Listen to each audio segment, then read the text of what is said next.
the attack on her as a kind of historical reparation for the violence perpetrated by her people upon her during the years of the apartheid.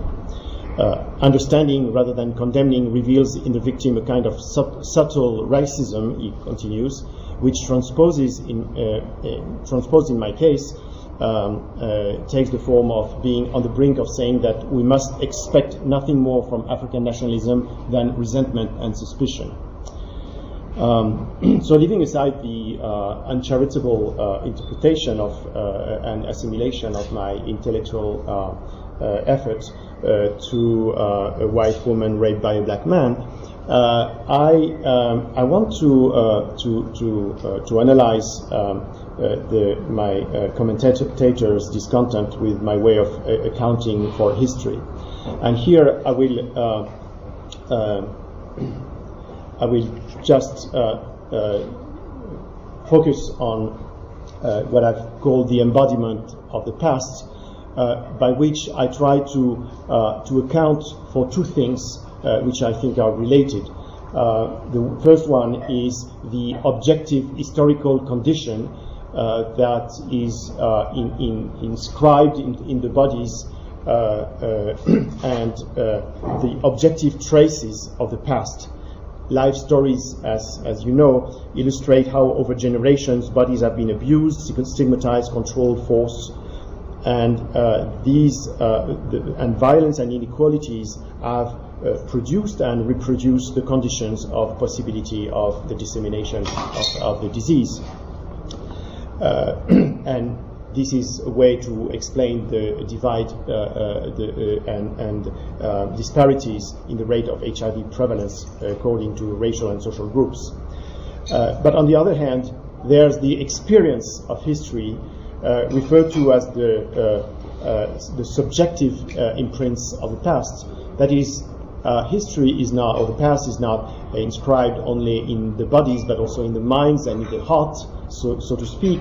It informs the way people see the world, their interpretation of it, their emotions about it, and I think that was particularly telling in the development of conspiracy theories, which were, of course, at the highest level of the state, but of which I had testimony very commonly, both in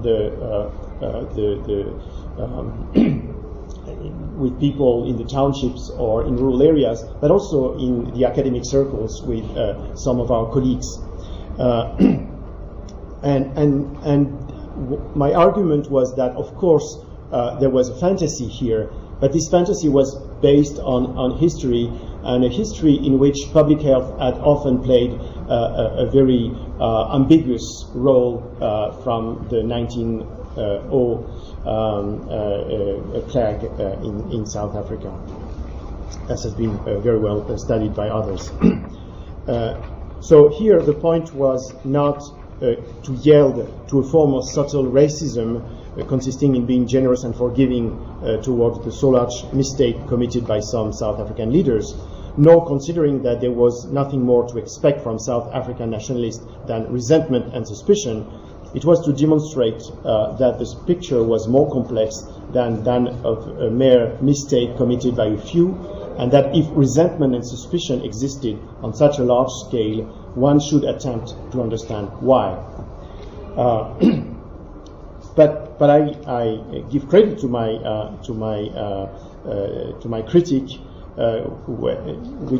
who suggests that by describing my position as being on the threshold of the Plato's cave, I overlook the fact that there might be more than one cave. Now, the last point I want to discuss here is the critical afterlife of ethnography. It is not enough to do field work and to write about it. There's the afterlife, which is the translation that is done by yourself and by others of your work. And afterlife is a word used by Walter Benjamin, and I think it is extremely relevant. And one should not think of research being over when we publish our texts. But the discussion that goes afterward, the conversation and the critique and criticism are part of it.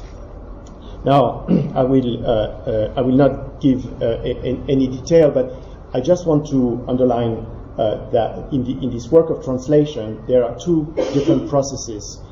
One is the process of reception, which poses the question, especially proposed for me, who can write as other, and what?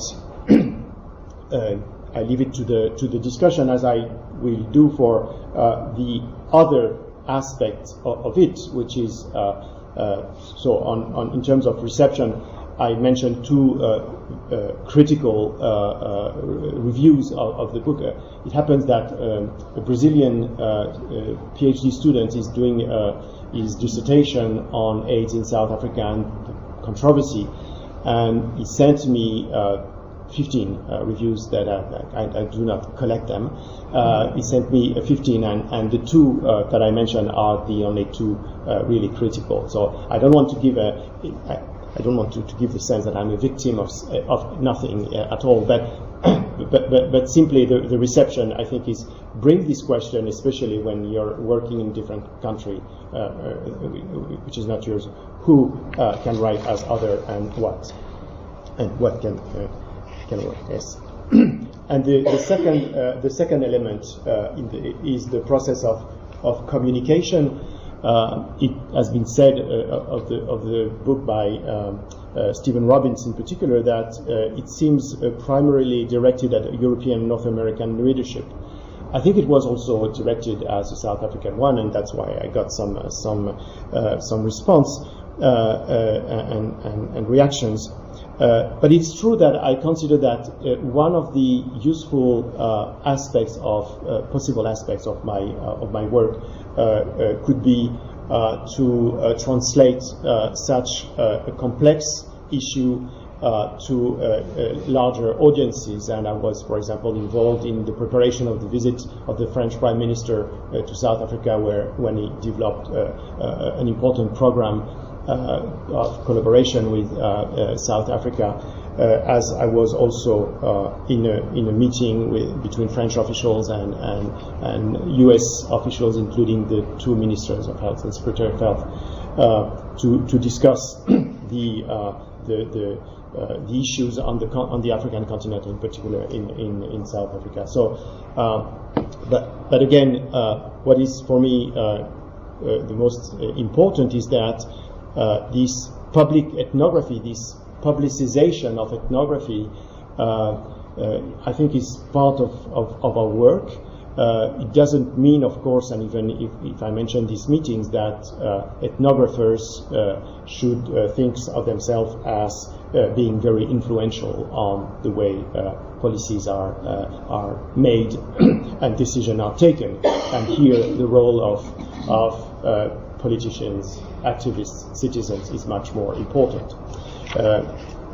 So let me just thank you and say that if my book provoked sometimes some uneasiness or discomfort, I think it was certainly not my intention. I had written a paper very naively in the British Medical Journal at some point with Ellen Schneider, which was entitled Beyond the Controversies, in which we tried to say that we had to go beyond the controversy and start working seriously on AIDS collectively. It generated 842 impassioned responses, which of people who continued to fuel the debate and consolidated the opposition we had tried to transcend. So thank you.